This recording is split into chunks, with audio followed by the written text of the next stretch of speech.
Point of view tonight is we're taking you across Africa in 160 days. Ras Mubarak led a team of 8 across over 30 African countries in 160 days.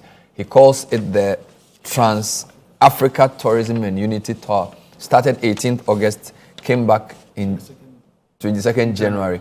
He's worked us through. I want us to go back to the map and finish this up. So you are in Senegal, Gambia, Guinea, Sierra Leone, Liberia. You were saying something about filth, but infrastructure. So they're doing well. They're getting the infrastructure right.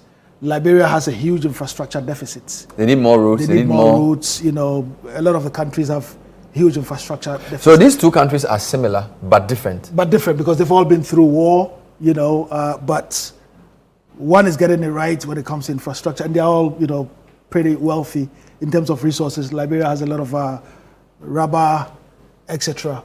And Sierra Leone has a lot of mineral resources, diamonds. And then you entered Ivory Coast. We entered Ivory Coast.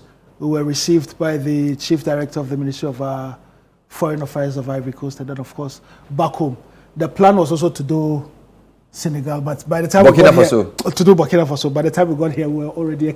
But if don't forget, let's say now. You remember, only this week we've had 8 of our citizens killed in Burkina Faso by terrorists. Very tragic, and this is a situation that not just the countries that are affected, but the entire continent would have to work together in dealing with. I don't see the reason why, the AU can't send troops to, say, Nigeria to nip the terrorist activities in the bud. I don't see the reason why they can't send troops, to Burkina Faso. But does AU have a standing force? I don't think they do. You could build a coalition, of countries that are willing to contribute troops, and this is possible. If we were able to do it in Sierra Leone and Liberia and Congo, even though you could say that Congo is fully backed by the UN with a lot of resources, we should be able to do it for the rest of the African countries. Because you see, the conflict situation, one, is stifling growth, is destroying these countries, is keeping them backward, and nothing is really happening in many of these countries. And people are profiting. Your original plan didn't include Niger? No, our original plan included Niger. But it didn't include Mali. Because Mali is very unsafe, And so we are told that a lot of what's happening in the Sahel is from the Libya vacuum. That when Gaddafi was overthrown, a lot of weapons moved into the Sahel. So there's a lot of insecurity in Mali, to an extent Niger and Burkina Faso. And this is the reason why Africans should stop allowing themselves to be used by foreigners. You know the life that Libyans lived under Gaddafi. A very exciting lifestyle, to the extent that our Speaker of Parliament at one point lived in Libya and taught in Libya. The likes of Inus of Husseini lived in Libya and taught in Libya. Libya was one of those prosperous African countries where people who were looking for opportunities could go to. But, NATO didn't agree with what Gaddafi was trying to do to back the African currency with gold, and so they had to get him out. And even when the African Union sent a delegation of leaders, including Museveni, President of South Africa and others, to intervene and talk to Gaddafi to find a lasting solution, they were explicitly told by NATO that their safety could not be guaranteed when they go to Libya. And for me as an African, I feel extremely embarrassed and ashamed that we allowed this to happen to us. So when you look at places like Burkina Faso, Mali, and Niger, who have left ECOWAS, and the citizens feel like they are being liberated from France. Indeed, one journalist wrote in Canada that the day those 3 countries evicted the French, incidentally it's called Howard French, American journalist lives in Canada, he wrote and said that was Africa's true independence, that by kicking out the French, they were asserting themselves. You understand this? And I completely agree. Look, if the likes of Sankara had stayed longer, Burkina Faso would have been somewhere else. If the likes of, Lumumba had stayed, because these were people who wanted for their people, to profit from the natural resources that they had, but others had different views and opinions. And indeed, if you look at all the conflicts that are happening, it is largely foreigners who are profiting from it. Where are these guns coming from? Who is financing, these things? If you look at the weaponry that people are using to perpetrate these acts of terrorism, it's mind-blowing. And Africa has got to stand together. There's never been a time for Africa to unite, to stand together and to work together than now. Let's talk about a few things. Which country gave you the best welcome? Or which country do you have the best experience? Uganda. Uganda. Because the entire system was, fully behind us. Because you met Yoweri Museveni. The Minister for Tourism. And this was a few months to election? This was 2 months to election. And you met him physically? And we met him physically. Do you have any pictures of that? So this is how we were welcomed in... you are welcome in... Is this his house? No. I mean, this is in Kampala. You're welcome? We're welcomed. My team was welcomed. We're drumming and dancing. Are you kidding me? In Uganda? Kampala. What is this? Yes, so this is local drink. And this is what... Is it like Pito? It's not like Pito. But it's locally brewed. Oh. That is M7 autograph. The man himself? His memoir for me. He's sitting behind the truck. So this is his farm. He's got several presidential farms across the country. This place is called Mayoge, which is about 3 hours drive from, Kampala. And he insisted that he wants to see you physically. That we should come. Hey. Because he wasn't going to be in Kampala. So come to my farm. Come to, because of campaigning. He was outside of the capital, And over here, he was asking us if there was a living leader in Ghana who is as old as him. How old is he? He's maybe in his 80s. 80s, I think 82, 83. Did he know Ghanaian leaders? Interestingly, he has a photographic memory of Ghana. When I said I'm from the north, he said, "Oh, my friend Hilary Man. Okay, is he still alive?" Okay. I said, "Oh, he passed away a long time ago." Johnny mentioned Ashanti region. He said Kufuor. He mentions Kufuor. So he said, but I don't like them. They overthrew Kwame Nkrumah. So he's an Nkrumah. I mean, he's an Nkrumah without apology. Wow. So you met Museveni alone? We were supposed to do 20 minutes. We ended up doing about 45 minutes. Wow. And there were what was he doing? He was signing. He was signing his memoir for me. Wow. So he wrote in there that what did he say? He said, to Mubarak of Ghana, from an old man on the equator. So he believes in the whole Pan-Africanism thing? Very much so. And he has been, calling on his comrades in East Africa to make it happen. What he was pushing for was to have an East African Union. Okay. Tanzania, Kenya, Uganda, because they speak pretty much the same language, Swahili or Kiswahili. Yeah. Wow. So you had a good experience in Uganda. Where else do you have an experience you liked? We had a good experience in Eswatini. Eswatini. Did you meet the king? The king was in seclusion. He was doing some special... There are times of the year where he doesn't come out. Okay. And so the time you went was not the right time? Yeah. And currently, he's going to be out end of February. So is this Eswatini? This is Eswatini. We're driving into Eswatini, yes. Another mountainous... Wow. How are the roads in Southern Africa? Southern Africa had very good roads. So this is Southern Africa into Eswatini? Southern Africa into Eswatini. This is actually Eswatini proper. Eswatini. We're driving into Mbabane, the capital. Yes. So it used to be called Swaziland. Yeah, it used to be called Swaziland. Wow. But it's a beautiful place, interesting. If you're a lover of nature, as I said, this is a place to be. But some of these countries drive on the left. And so how are you able to cope with that? Because, I've driven in countries like that. It's very complicated. And it's very difficult, especially if you're, overtaking. Yes, you need to have somebody seated in the front to see. And maneuvering turns. Yes. Because the way you estimate the length of the car, it's wow. So this is Eswatini. So who did you meet there? Eswatini, we met the acting prime minister, who is currently the Minister for Tourism and Environment, because the prime minister was out of the country. Wow. And the king was in seclusion. The king was in seclusion. And we met the Speaker of Parliament as well in Eswatini. Okay. And we met the Senate President of Eswatini. Oh, that was a royal welcome. Yes. They have the Senate and they have the... so it's a mountainous country, very beautiful. Very mountainous, very beautiful. Okay. And then I'm starting with the best where I go to the west. Where else do you have a good experience? Check out Equatorial Guinea. Equatorial Guinea. And for me, so this is Equatorial Guinea. Again, whoa! Beautiful roads, world class. Where is this? We're driving into Bata. Bata. Bata is the second biggest city after Malabo. Malabo is an island city. Okay. So you didn't want to fly to Malabo? Yes. So you just went through Bata. So this is not even the capital? This is not even the capital. And they are even better. So this is Bata. Wow. Beachfronts. And you could do like 20 kilometers of this. So from English to Tema. Clean. Look at it. Look at the bends. 20 kilometers beachfront. Yes. Look at the public benches.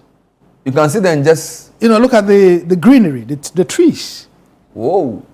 And I'm asking myself. Equatorial Guinea. Is this where they do oil? They have oil and gas. They've got a lot of oil. This is where they eat python meat as. Nguema. Is this Teodoro Nguema something? Equatorial Guinea. Yes. Teodoro Nguema. Yes. Teodoro Nguema. Yes. Wow. How long did you spend in Bata? Bata we did 4 days, and then we had to drive to Gabon from. What language do they speak? Portuguese. So this python meat in the local markets. Wait, is it not haram? No, it's not haram. The same way you could go to a market in Ghana and eat snails. So this is python meat. Hey, Ras, we have to do ritual cleansing for you before we allow you back into. Wow. So this is Equatorial Guinea market. This is Equatorial Guinea local markets. Amazing. Where you can walk in and buy python meat. So Southern Africa, if you had to describe Southern Africa generally, you would say good roads, good infrastructure. But crime rate very high. Okay.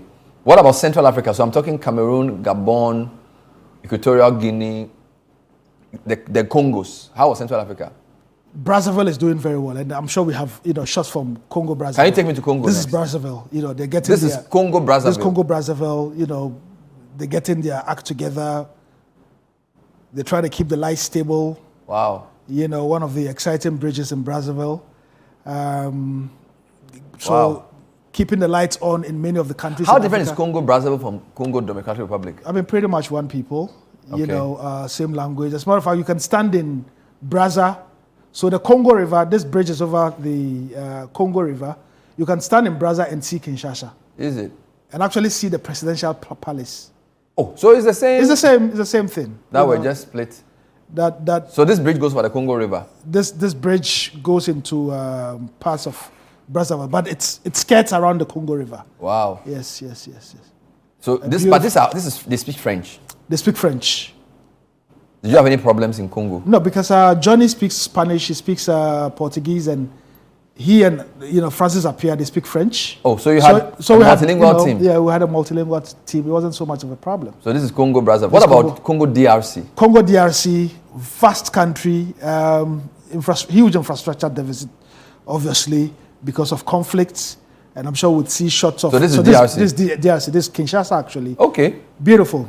Now in Kinshasa, women are designing, traffic lights. They are designing traffic lights? Designing and manufacturing traffic lights, robotic, solar powered. I'm sure women are designing traffic lights. Yes, they call it women in ICT, and a lot of the traffic lights in Kinshasa are designed and built by women in ICT. Are the yellow vehicles taxis? Yellow vehicles are taxis. If you go to Brazzaville, they are green. If you're in it's Kinshasa, greener than Accra. Yes.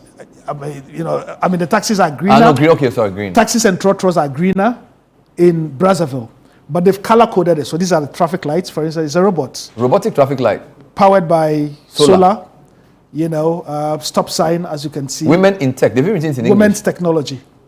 But they speak English. Made in DRC, as you can see at the top. So this is still. And if it's on green, this is Kinshasa. This is Kinshasa. So on green, it will lift his hand. Some of them will lift their hands. Some of them will tell you to stop. They've got different models, of the traffic lights. How big is Kinshasa? Very big. And it's also chaotic. Because in Kinshasa, you have some people driving right hand and some people driving left hand, and it's normal. Are you serious? Right and left hand drive in the normal. same country? I mean, Kinshasa is organized chaos. Oh, Lord. But it's a country with a lot of prospects. How many days did you spend there? Kinshasa, we did 4 days. So averagely, we did 4 days in a lot of the countries. Wow.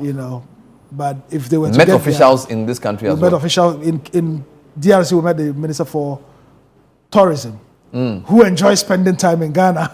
Likes coming to Ghana. He likes coming to Ghana. He was telling us stories about his time, in Ghana. Amazing. Beautiful place. What about place? Have you shown me Zambia photos? Okay, of course, Zambia is where you got the car accident. Did you take photos? Yeah, but we have a lot of. Did you take any pictures in Zimbabwe? Zimbabwe, yes, you should. I don't know whether it was included in the shots. In the pack you sent me. But Zimbabwe is beautiful. They've got these trees called the jacaranda trees. Jacaranda. October, November, December, they blossom and they are so beautiful. And of course, it's one of the places that attracts a lot of tourists. Let's talk about Cameroon, because you told me on radio that one of your most difficult places was Cameroon. You get to Cameroon, first of all, the infrastructure there's an infrastructure deficit in Cameroon. So wait, it's difficult to get through to them. It's like you're marching forward and they're marching backward. No disrespect. The people are wonderful, nice food, very welcoming people. But the officialdom, it's so corrupt. Border patrol officers. We got to the border, they said they wouldn't accept e-visas. Why? They don't accept e-visas at the land border in 2026. And what that meant was that we had to drive 10 hours round trip back to Nigeria just to get visas in our passports. Oh, Lord. Drive back. And they gave us 5 days visas. Oh, come on. By the time we could get to Yaoundé, the visas were almost expiring. So we just decided that, look, we might as well be on our way out before the visas expired. And then it was a Sunday and they said, the border is not open on a Sunday. How can they don't open borders on Sunday? Are you kidding me? We got to the border at 2 p.m. It had to take the intervention of the director of immigration himself around 9:30 p.m. The head of immigration. The head of for the whole country. For the whole country. For them to allow you for them to allow us to go through. Wow. They would not listen to anything. We told them our visas are expiring today. They wouldn't listen. Wow. Yeah, this is Cameroon. Yeah. Cameroon has a lot of work to do, but the people are very warm. And the roads were not that good as well. No. Cameroon has some very bad roads. I'm sure you would see. This was, and we'll show you, this is Yaoundé. Not just in Yaoundé. The whole place is I wouldn't call it a construction site, because if it's a construction site, it means there's hope of something happening. But how can a country that does so well in football? And not just football. Look, Cameroon can feed the whole Africa. Oh, really? They call Cameroon the miniature Africa. Where it is situated, you can plant anything in Cameroon and it will grow. And yet they've got massive youth unemployment, bad infrastructure. It's unbelievable. What about Benin? Benin is one of the new discoveries. And for us in West Africa, at least, if other parts of Africa are farther enough, at least let's do Benin. Benin is nice. So Benin wants to rake in on tourism. And Benin is completely visa-free. Is it? For African nationals. So you could enter? You could enter. Wow. They're generating a lot of revenue. The roads are beautiful. They've got serious monuments, tourist attraction. They're planting a lot of trees. In Ghana, Cotonou, and some other parts of it. So it's not just Cotonou, but other parts of Benin as well. And I keep saying that in Ghana we plant the trees, but we don't water them. No trees, no flowers will blossom if you don't water them. And that is one of the shortcomings of the Ministry of Local Government. They've got to get their act together. You don't expect the president to come down and say, do this or do that. Get people to plant the flowers, beautify the place, keep it green, water it. That's what happens in Rwanda. How's the infrastructure in Benin? Beautiful. And I'm sure you'd see because I hadn't visited Benin in about 13 years. And so the visit in August was an eye-opener. And I'm like, wow. How different is Benin from Togo?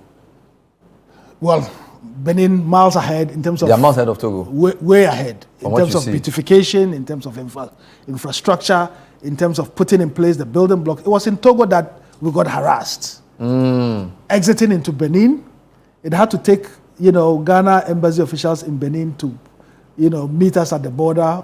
Togo wasn't allowing you to go to Benin? They wanted bribe. And I said, come on, this is West Africa. I'm not paying a dime to cross, because as West African nationals... Togo people wanted to do you well to enter Benin. If I get harassed in East Africa or... It's fine, but not in Benin or Togo? Not in West Africa. No, you won't agree. No. How was Nigeria? Nigeria is a potpourri of potential and challenges. You take Calabar, for instance, green, beautiful. Yeah.